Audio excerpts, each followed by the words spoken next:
Ele não está aqui, ressuscitou. Reflexão baseada em Lucas 24, versículos 1 a 12.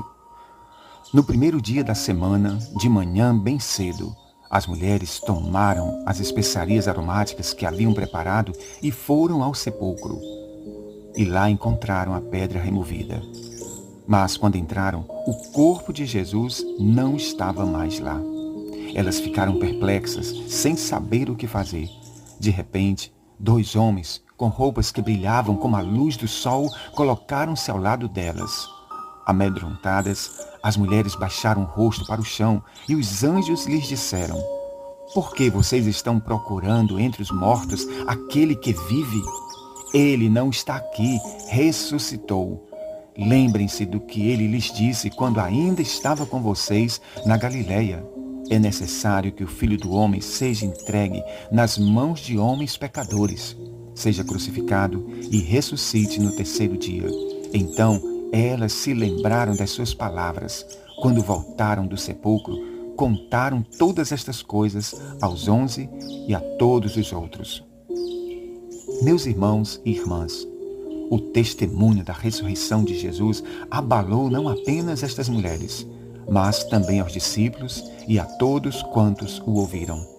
Paulo, na sua carta aos Coríntios, conta como este testemunho chegou até ele, dizendo: "Irmãos, quero lembrar-lhes o evangelho que lhes preguei, o qual vocês receberam e no qual estão firmes.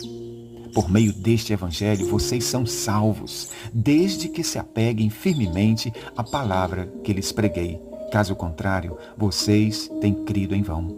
Pois o que primeiramente lhe transmiti foi o que recebi, que Jesus morreu pelos nossos pecados, segundo as Escrituras. Foi sepultado e ressuscitou ao 3º dia, segundo as Escrituras. E apareceu a Pedro e depois aos 12. Depois disso apareceu a mais de 500 irmãos de uma só vez, a maioria dos quais ainda vive, embora alguns já tenham adormecido. Depois apareceu a Tiago e então a todos os apóstolos. Depois destes apareceu também a mim, como a um que nascido fora de tempo, pois sou o menor dos apóstolos e nem sequer mereço ser chamado apóstolo, porque persegui a igreja de Deus." 1 Coríntios 15, de 1 a 9. Meus irmãos e irmãs, a doutrina da ressurreição dos mortos sempre esteve nas Escrituras Sagradas. Contudo, havia entre os próprios judeus muitas controvérsias e descrenças. Certa vez, um grupo de judeus do partido dos saduceus perguntou a Jesus sobre a ressurreição. Vejam o que Jesus respondeu: "Porventura não errais vós em razão de não conhecerdes as Escrituras Sagradas nem o poder de Deus?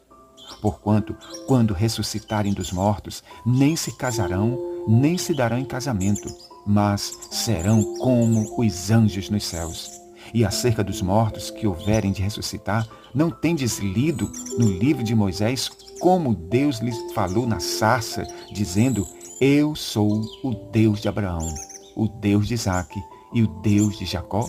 Ora, Deus não é Deus de mortos, mas sim Deus de vivos. Por isso, vós errais muito." Mateus 12, 24 a 27. Meus irmãos e irmãs, o sofrimento de Jesus, sua morte e ressurreição são os 3 pontos mais marcantes e poderosos do Evangelho. Todo este drama do Calvário já estava profetizado minuciosamente nas Escrituras Sagradas, como ele próprio disse aos 2 discípulos no caminho de Emaús. Como vocês custam a entender e como demoram a crer em tudo o que os profetas falaram. Não devia o Cristo sofrer estas coisas nas mãos dos pecadores para entrar na sua glória? E começando por Moisés e discorrendo em todos os profetas, explicou-lhes o que constava a respeito dele em todas as Escrituras. Lucas 24, 25 a 27. À semelhança destes 2 discípulos, ainda hoje há muitos que estão na mesma condição. Isto é, demoram para entender o significado do sofrimento, da morte e da ressurreição de Jesus, bem como para crer em tudo o que as Escrituras dizem acerca dele. Entender e crer em tudo o que aconteceu na vida e no ministério de Jesus neste mundo é deveras importante. Este entendimento e fé nos faz bem-aventurados e nos abre as portas dos céus. Contudo, é bom que se diga que este entendimento e fé nos foi dado pela graça maravilhosa de Deus através do seu Espírito. Como disse o próprio Jesus, quando vier o Espírito da verdade, ele os conduzirá a toda a verdade. Não falará por si mesmo, mas lhes dirá o que ouviu e lhes anunciará o que ainda está para acontecer. Ele me glorificará, porque lhes contará tudo o que receber de mim. Tudo que pertence ao Pai é meu. Por isso eu disse, o Espírito lhes contará tudo o que receber de mim. João 16, versos 13 a 15. Isso significa dizer que em nós não há nenhum mérito. Todo este entendimento e fé nos foi dado gratuitamente mediante a maravilhosa graça de Deus em Cristo. Pois, como disse Jesus, tudo me foi entregue por meu Pai. Ninguém conhece o Filho senão o Pai. E ninguém conhece o Pai senão o Filho e aquele a quem o Filho o quiser revelar. Mateus 11, 27. Meus irmãos e irmãs, a ressurreição de Jesus foi o maior triunfo conquistado pelo próprio Deus a fim de nos dar o direito à vida eterna. A ressurreição de Jesus quebra definitivamente a maldição que nos foi colocada lá no Jardim do Éden, quando Deus disse: comam livremente de qualquer árvore do jardim, mas não comam da árvore do conhecimento do bem e do mal, porque no dia em que dela comer, certamente morrerás. Jesus, na sua humanidade, é o modelo do que acontecerá com todos nós que temos também esta natureza terrena e sujeita à morte. Paulo, quando fala da ressurreição de Jesus, nos diz: mas de fato, Cristo ressuscitou dentre os mortos, sendo as primícias dentre aqueles que dormiram. Visto que a morte veio por meio de um só homem, também a ressurreição dos mortos veio por meio de um só homem, chamado Jesus. Pois da mesma forma como em Adão todos morrem, em Cristo Jesus todos nós seremos vivificados.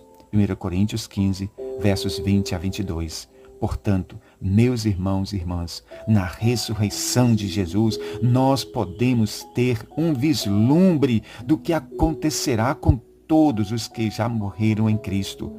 Esta é a maior promessa e esperança dos filhos e filhas de Deus neste mundo.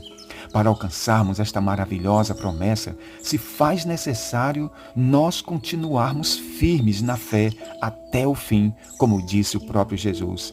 Aquele que perseverar até o fim, esse será salvo.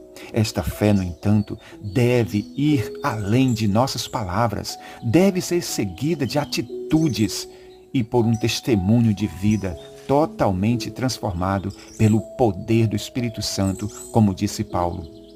Andem guiados pelo Espírito, e vocês não satisfarão a vontade da carne, pois os que são guiados pela carne caminham para a morte.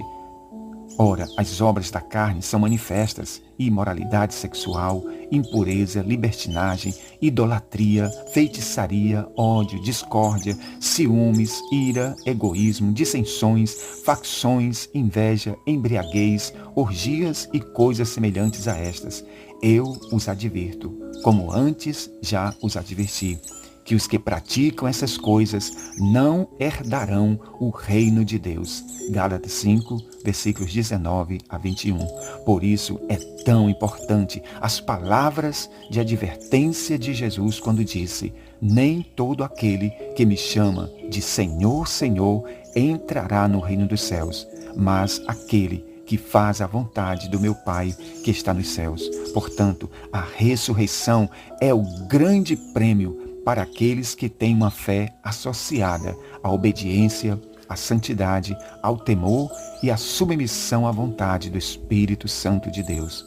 Meus irmãos e irmãs, que estejamos sempre firmes nesta fé e esperança da ressurreição, que estejamos sempre guiados pelo Espírito, produzindo frutos que agradam a Deus, Por fim, que estejamos sempre em alerta, como as virgens prudentes, esperando a chegada do noivo. Que a maravilhosa graça do Filho, o grande amor do Pai e as consolações do Espírito Santo sejam com todos nós, não só hoje, mas para todos sempre. Amém.